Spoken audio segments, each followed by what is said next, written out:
Hi Libra, kumusta po kayong lahat? So yan Libra, maraming salamat po pala sa walang sawang pagsubaybay sa ating pong mga reading. And kung ikaw ay bago pa lang sa ating channel, mag-subscribe na po kayo. Then i-click mo na rin yung ating notification bell para lagi kang updated sa ating mga bagong upload, okay? So Libra, sa mga interested naman sa ating private reading ay nasa description box below lang po yung link.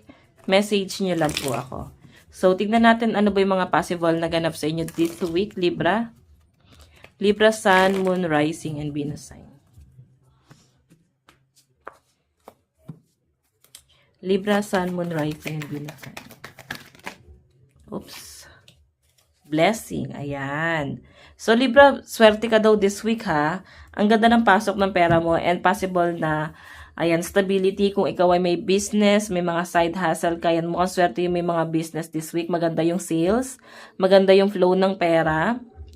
Nakikita ko rin dito guys na parang gusto mo to kahit pagod, kahit alam mo yon, kahit na ang dami yung ginagawa, gusto mo to kasi grabe, demand ka this week eh. So I think hindi lang siya this week, pwedeng sa first quarter talaga ng taong 2026, pwedeng demand ka talaga, especially pagdating sa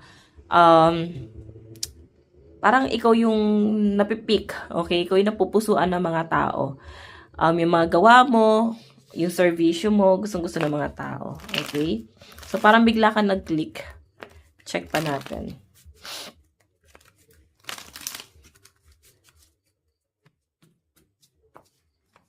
Okay. So, Libra, Sun, Moon, Rising, and Venus sign. Additional message po, kaganapan kay Libra this week. Meron tayong, wow! So, ang ganda ng flow ng pera, no? Mukhang swerte rin kayo kung may partner ka, Libra. Ang ganda ng pasok ng pera nyo. Okay, no? Parang naka-jackpot kayo. So, siguro, pwedeng swerte kayo sa sugal. Or, pwedeng, ayan, try nyo rin guys tumaya-taya, no? Hindi ko naman sinasabi na umasa, pero may blessing, pwedeng hindi, ano to eh, parang unpredictable kung saan man guys manggagaling itong swerte na to. Or pwedeng may swerte mangyayari sa person mo, yan sa mga in relationship. Then syempre ikaw natutuwa ka sa blessing na dumarating sa partner mo. Masaya ka sa kung ano man yung tinatamasa nitong partner mo. Okay? So ayan. Tignan pa natin.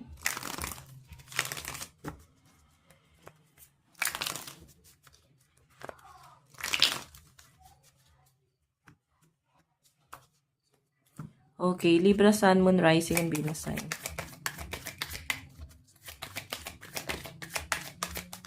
Parang may nag-flip. Napakaganda na to, Libra. Wala akong masabi. So, meron tayong blind. Ayan, medyo awkward. So, may mga Libra lang dito, guys, na medyo manhid kayo.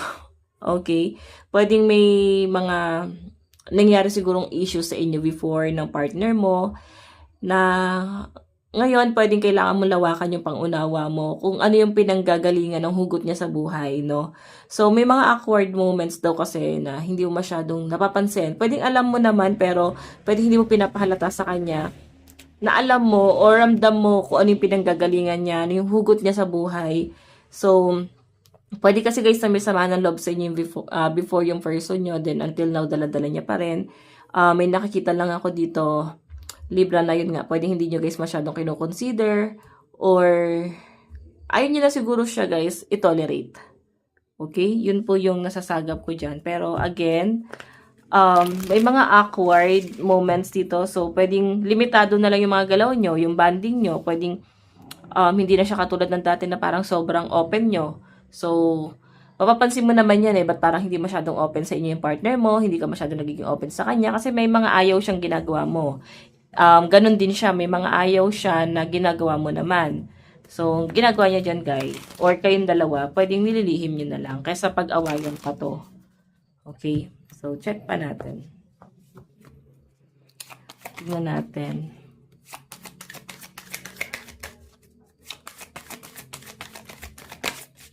Meron tayong gift. Ayan, pwedeng may ma-receive daw kayo na gift, Libra. Souvenir. So, siguro may kamag-anak ka na naggaling abroad or pwede nag-travel.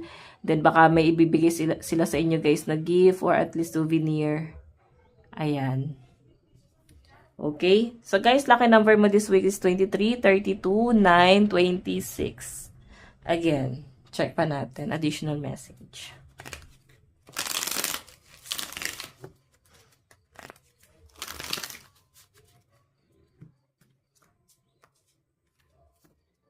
Okay. Meron tayong treat yourself, eat whatever you want. So, ito yung blessing, guys. Siguro kasi maganda na yung flow ng pera mo eh. Nakuha mo na yung stability. Okay? Kahit paano guys, hindi ka gaya dati nakapos. Ngayon, kahit paano may nababudget ka. So, sinasabi dito guys, i-treat mo yung sarili mo. Bilhin mo yung mga bagay na gusto mo. Bilhin mo yung mga bagay na hindi mo nabibili before. Kainin mo yung mga bagay na hindi mo nakakain before. Pero, ayan, since may mga libra ata dito guys na nagda-diet, so ayan, limit pa rin guys. Ano yung mga bawal? And ano ba yung mga healthy para sa inyo? Okay? So, tignan pa natin.